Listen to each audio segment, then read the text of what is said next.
You're listening to Red Pill 78. I am the Corruption Detector, and this is your Red Pill News for Sunday, June 1st. Hope everyone's having a lovely day. Summer is here, the birds are chirping, the sun is out. It's gorgeous. I'm going to complete this video and then hit the road. Hopefully get to see some sights, take in the sun, take a nice bike ride. Should be a good time. I want to open up today with this. This is some unsubstantiated rumors, things that I cannot confirm. I've been trying all morning, can't find any arrest records, can't find any news reports, but someone on a board last night posted this picture, which they claim to be the home of Paul Combetta, the former IT specialist with Platte River Networks working for HRC, the infamous Stone Tier, the man who posted on Reddit like a complete moron, asking people how to remove an email address from archived emails. If this is true, this is purported to be Paul Combetta and his girlfriend right there, handcuffed, or his wife maybe, handcuffed, and I can't tell from this grainy image what type of police these are here. They could be county police, maybe, judging by the color of their shirts, but supposedly Paul lives in Aurora, Colorado. I don't know for certain, can't find not Aurora, it's in Denver, Aurora County. Can't find anything to say that this is a real story. But this was posted by an Anon last night. Of course, there's a huge thread, lots of questions, not many answers. But here, let's go ahead and take a look at a picture of Paul right now testifying before Congress. Now, when I say testify, I mean that I use that term loosely because Paul pled the Fifth. He didn't really have much to say before Congress. Of course, why would he? He was caught deleting his posts in real time on Reddit after the news broke that he went online and asked other Anons how to delete things. I think that's how he got the idea to use BleachBit. Now, let's take a look at Platte River Networks. All right, so here we have the Yelp listing for Platte River Networks. There's only one review. It's a 1-star review, and it says, I had them clean up a few server issues that could have incriminated myself and others in committing fraud. They botched the job, and now my emails are all public record. Thanks for nothing. Oh, 1 star. I'm really surprised that this is still up because this is the official listing for them. They've claimed it. Platte River Networks is on 5700 Washington Street in Denver, Colorado. They, again, are the infamous IT firm that botched Hillary Clinton's emails. They shouldn't have had access to them in the first place because they did not have the security clearance to handle them. But I just thought this was interesting. There's some people talking about it online. I heard about this first off this morning in a video by my friend True Reporting. So big props to Thomas from True Reporting for bringing this out, and we'll have to just keep an eye on it. This would be great if it's true. The president's out of the country. Maybe things are starting to happen. In terms of arrests and in terms of people going down. I tend to think that Mr. Combetta facing incarceration is not going to protect Hillary Clinton. So keep your eyes out, and thank you for watching.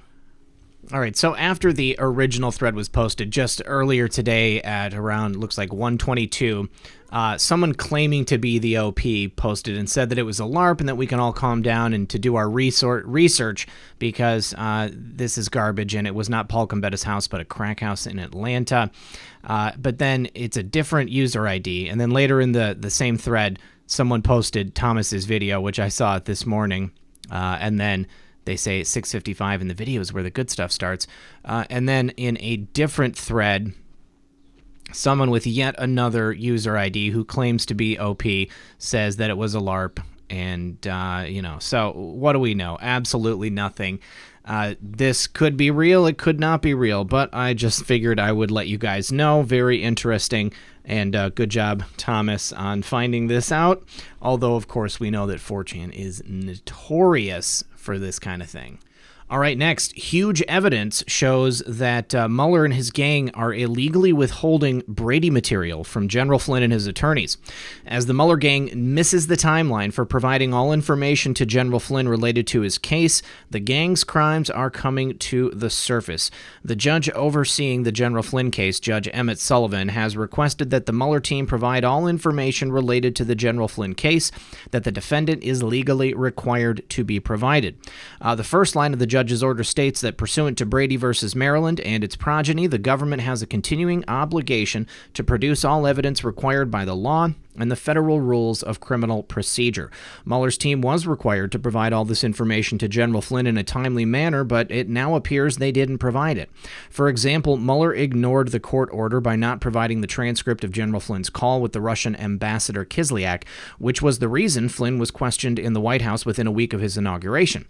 This questioning by corrupt FBI agent Peter Strzok led to Flynn's firing from the incoming Trump administration and to his indictment by the Mueller gang. Mueller and his pit bull, Andrew Weissmann, have a history of withholding Brady material in their court cases. Former U.S. Attorney Sidney Powell was on the Mark Levin program, and she discussed the criminal actions that these two took in their actions with Enron, Arthur Andersen, and Merrill Lynch in the 2000s. Mueller has also edited the information in its bogus 400-plus page report that it recently released. This was addressed late last week when President Trump's attorney's call to Flynn was released, and this report showed that Mueller edited out key parts in their report that were beneficial to the president and General Flynn. We're going to look at that deeper in a moment. For some reason, Mueller has not been asked to testify in front of a single Republican-led committee in the U.S. Senate. This would no doubt lead to more crimes and the uncovering of Mueller's misdeeds. The reason for this is unknown, as Americans are begging for justice in regards to the Mueller investigation. Mueller and Weissmann should be interrogated, indicted, sentenced, and thrown into jail for multiple crimes. It's long overdue. No matter what you think about Robert Mueller, the fact is we have absolutely no idea what's going on in his head. He's done a lot of weird things. Things that looked like perhaps he was helping the president, things that looked like perhaps he was trying to set the president up. And that call right there that we just mentioned is no exception. Now, here in this follow-up article, on Friday evening, deep state federal prosecutors finally released the full transcript from President Trump's attorneys to General Michael Flynn's attorneys. Mueller and Weissmann used the phone call as evidence that Trump was attempting to interfere with the special counsel's Russia collusion witch hunt. Now, from the Hill, federal prosecutors have released the full transcript of a voicemail from one of President Trump's attorneys to an attorney for Michael Flynn that special counsel Robert Mueller examined as part of his obstruction inquiry. The voicemail was left for Robert Kellner, a lawyer for the former National Security Advisor, after Flynn withdrew from a joint defense agreement with Trump's attorneys and began cooperating in Mueller's investigation. According to the voicemail transcript, Trump's lawyer asked Flynn's attorney for a heads up if he knew of information that implicates the president, describing it as a national security issue. The president's attorney also said that Trump's feeling towards Flynn still remains. Mueller examined the voicemail as part of his investigation into whether Trump or others obstructed justice, in which Flynn provided information. Mueller ultimately did not make a decision on whether Trump obstructed the investigation, because he didn't. After the call was released, several internet sleuths compared the call transcript to the transcript published in the Mueller report. And wouldn't you know it, Robert Mueller and his hitman Andrew Weissmann manipulated the transcript and lied about the call. This is more proof the deep state used any means possible, including lying to get to Trump. Rosie Memos discovered the Mueller-Weissmann edited the report to make it look more damaging. This is from Rosie Memos here. Once again, the Mueller report edited messages to make them appear more damaging. Full transcript of this phone call reveals Dowd's message was pretty typical for a lawyer, and he clearly states he's not interested in any confidential info. What else did they manipulate? Now, following here is the actual transcript, and we're going to compare it to the Mueller report transcript. So the recording begins, and it says, "Hey, Rob, this is John again. I'm sympathetic. I understand your situation, but let me see if I can't state in starker terms. If you have, and it wouldn't surprise me if you've gone on to make a deal with and work with the government, I understand that you can't join the joint defense. So there's one thing. If, on the other hand, there's information that implicates the president, then we've got a national security issue issue, or maybe a national security issue. I don't know. Some issue we got to get to deal with, not only for the president, but for the country. So, we need some kinds of heads up, just for the sake of protecting our interests, if we can, without you having to give up any confidential information. So, and it's the former. If it's the former, then, remember what we've always said about the president and his feelings towards Flynn, and that still remains. But, well, in any event, let me know, and I appreciate your listening and taking the time. Thanks, pal. The Mueller report condensed it down to say, I understand your situation, but let me see if I can state it in starker terms.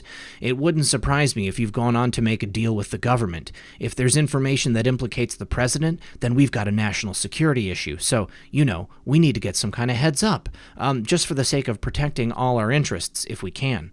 Remember what we've always said about the president and his feelings towards Flynn, and that still remains. Conservative Treehouse later explained, notice how Mueller leaves out the context of the call and the important qualifier without having to give up any confidential information. Clearly, Dowd does not want to interfere in Flynn's cooperation with the special counsel, which is opposite to the twisted claim presented by Weissmann and Mueller's report. Attorney Technofog got a response from John Dowd last night about the Mueller-Weissmann manipulations. He said, and I quote, "It is unfair and despicable. It was a friendly, privileged call between counsel with no conflict. I think Flynn got screwed." From John Dowd. Wow, we got that statement right there. Mueller and Weissmann lied in their report to get President Trump and General Flynn. Will these criminals ever face justice for their perjury? I think that's a fair question. We've got many, many crimes that have been committed by many individuals involved in this investigation.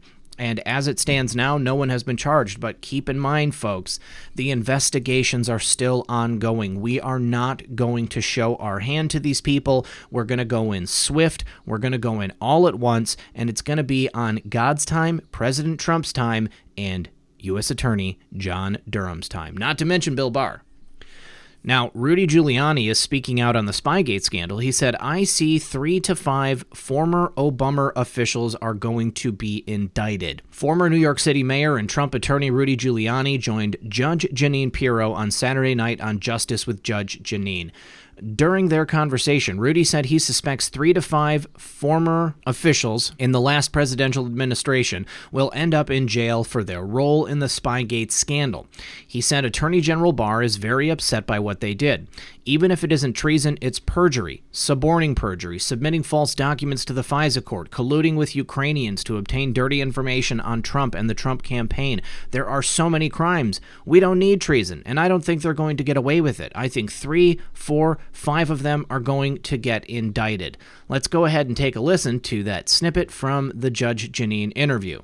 I, as a lawyer, I always interpret the word treason, not colloquially, but legally. And you know the very specific criteria for treason, so I don't think it's actually implicated in the situation we have now. So, Rudy, I am jumping now to the counter investigation, I'll call it.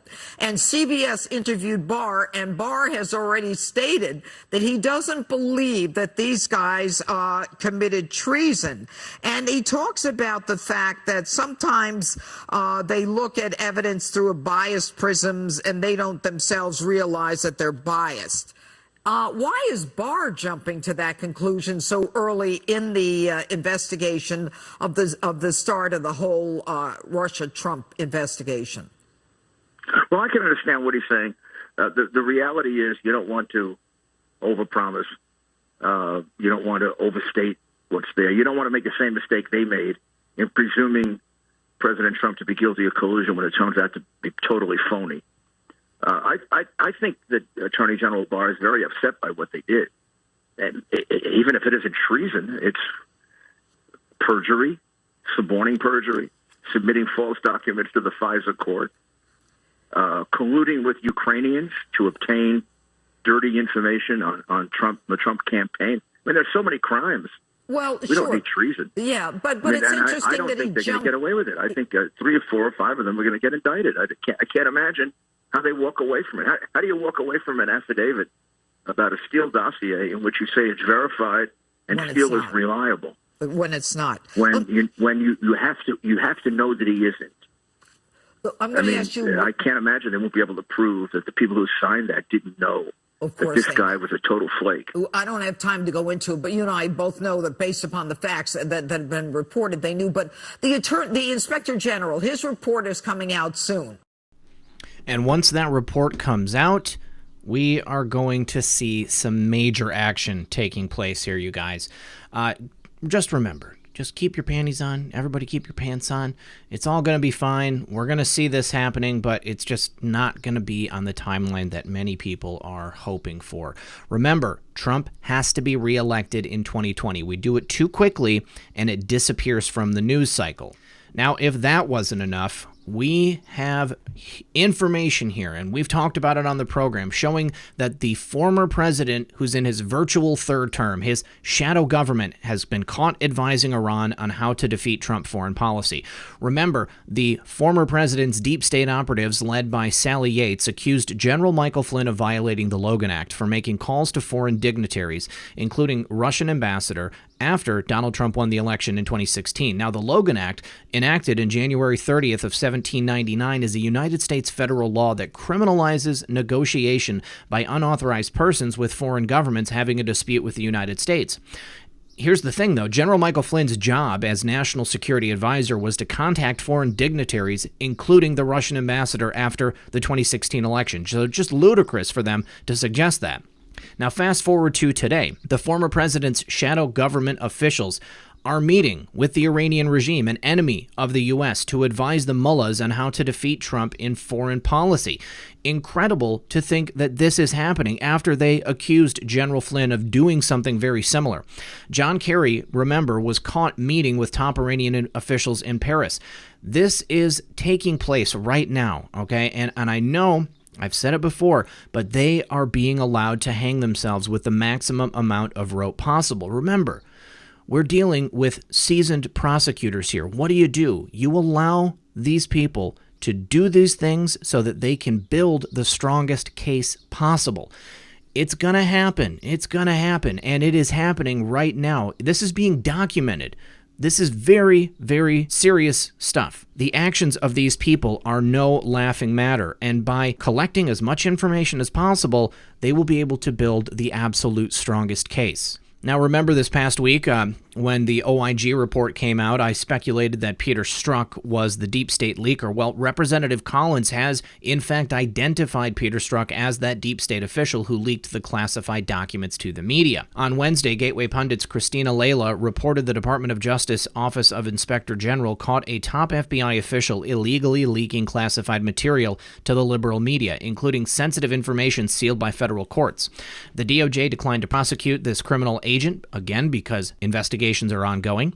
But despite the fact that this senior FBI official, who was not named in the summary, clearly broke multiple laws, the DOJ declined to prosecute.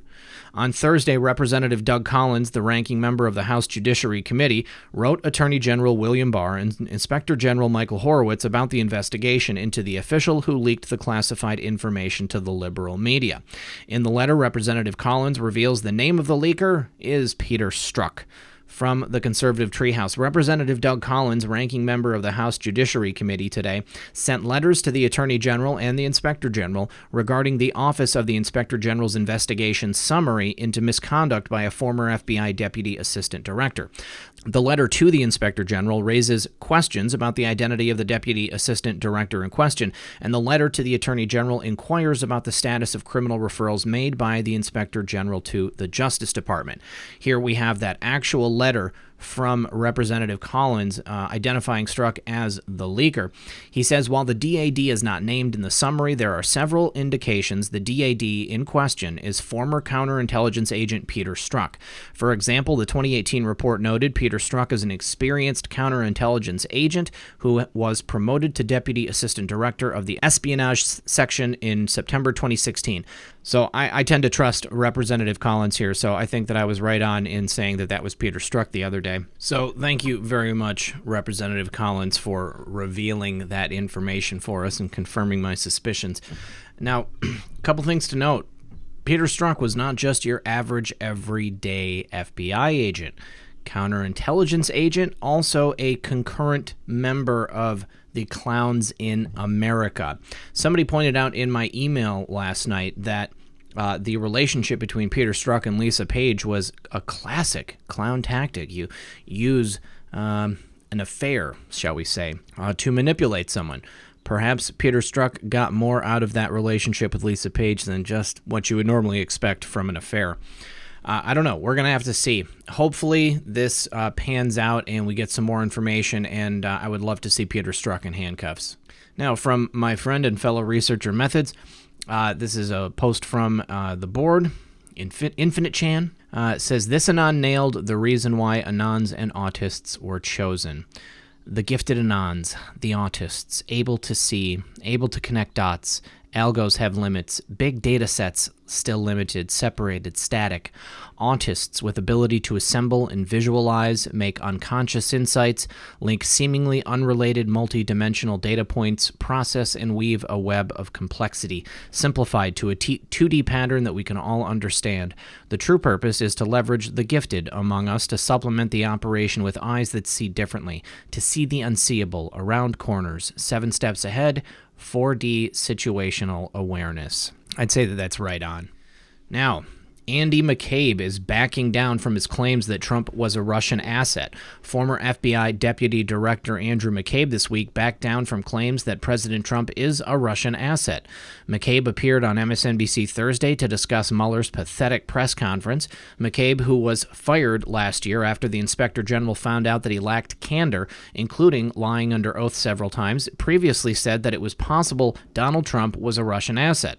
McCabe was a part of the attempted coup to remove Donald Trump from the White House, and he previously said, without offering any evidence whatsoever, that he thought Trump was somehow compromised by the Russians and coordinating with the Kremlin.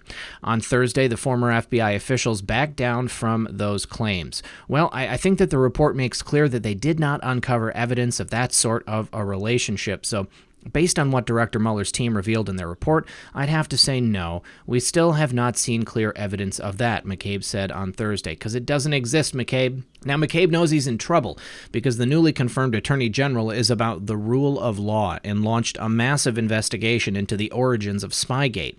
McCabe signed the final FISA warrant to spy on Carter Page in June of 2017, a month after he opened two investigations into President Trump. Shortly after I.G. Horowitz released his report on McCabe, it was revealed the Inspector General sent a criminal referral for Andrew McCabe to the U.S. Attorney's Office about the FBI's investigation into the Clinton Foundation. A grand jury was previously impaneled to investigate whether McCabe purposely misguided officials over his role in unauthorized disclosures to the Wall Street Journal, and he still has not been indicted. Again, ongoing investigations. We are waiting for these things to get wrapped up. President Trump is a smart guy. He is going to maximize the impact of these things and maximize the impact of their ability to prosecute. And finally, in a tip sent over from my friend and fellow researcher Matthew at Truth Not Fiction Matters, Ebola concerns in Texas after illegals from Congo crossed the border into the U.S. This is very, very concerning. According to sources in Texas, the U.S. Border Patrol agents have apprehended illegal aliens crossing into the U.S. from the Congo. There currently is a deadly Ebola outbreak in the Congo, and travelers to this area could be infected with Ebola if they come into contact with an infected person's blood, obviously, from the CDC. Now, the UN was urged earlier this week to ramp up Ebola prevention work in the Democratic Republic of Congo to the highest level of emergency response. Brian Kolfage told the Gateway Pundit that the We Build the Wall organization was told of these developments earlier this week during their construction project near El Paso. Now, it says here that a DHS insider exposed to us Congo migrants have made it into the U.S. with confirmed cases of Ebola. 3 are in custody in Laredo, Texas, and 6 in Laredo, Mexico, and in Juarez next to our wall, the We Build the Wall project. So We Build the Wall, working to secure the border. Very, very scary to think that people with Ebola are getting across the southern border. Now, there's some more sauce on this story. Now, from Matthew's website, truthnotfictionmatters.com, we have some information here related to a plane that went down in the Atlantic Ocean just off the coast of Florida. It was a small private plane, small Cessna, and the pilot of the plane has been named as Juan Carlos Gonzalez Meja. The plane was a small Cessna Citation 5, and he was the only person on board, as it is claimed. And the search for this plane has been called off, or maybe the search for his body. It belongs to Hypo Consulting, LLC, a Florida-based business consulting company. This was the plane's path from Illinois to Florida. The green path marks where he flew. At 4:50 p.m., as he flew past the airport he was meant to stop at and over the ocean, the fighter jet scrambled and flew out to investigate, and at that point, when they intercepted him, the plane just plunged right into the ocean. He went down right there. It was in quite a bit of water. At 4:50 p.m., after losing contact for more than an hour, the Florida Air National Guard sent 2 F-15 fighter jets towards it to investigate. As they approached, the aircraft suddenly plummeted and crashed into the ocean, 310 miles off the coast of Fort Lauderdale. The crash is being investigated. It remains unclear if the pilot intentionally sank the aircraft or if something else caused it. Now, Major Mark R. Lazane, a spokesman for North American Aerospace Defense Command, also known as NORAD, told the New York Times that as the jets approached, the plane started rapidly descending. It remains unclear who the plane was registered to. That was at that time, but now we know who it's registered to. There is a picture of the plane right there. Now, just a little bit more coverage on that. This was from the Daily Mail. Talking about it. So the pilot, that was Juan Carlos Gonzalez Meja, was the only person on board, and the plane was registered to Hypo Consulting. Now, Matthew got a tip from someone saying that the pilot of this plane was somehow involved in the Ebola drills that are going on right now. Now, if that's true, it's pretty scary to think that we've got these Ebola cases coming across the southern border, and begs the question, is his crash, is his death somehow related to the information that he had? We are actually waiting on more information to come from this source, but I just thought that I would put this out there and give a call out. If anybody knows anything, then this would be very, very interesting to talk about. If anybody is down in Texas, please, by all means, be very, very safe. Because, like it said, if you get any body fluids on you from somebody with Ebola, then it's not going to be a happy day for you. So, I think that's all I've got for you today. As always, this has been Red Pill 78. I am the Corruption Detector, and this was your Red Pilled News. Good luck, everyone, and God bless.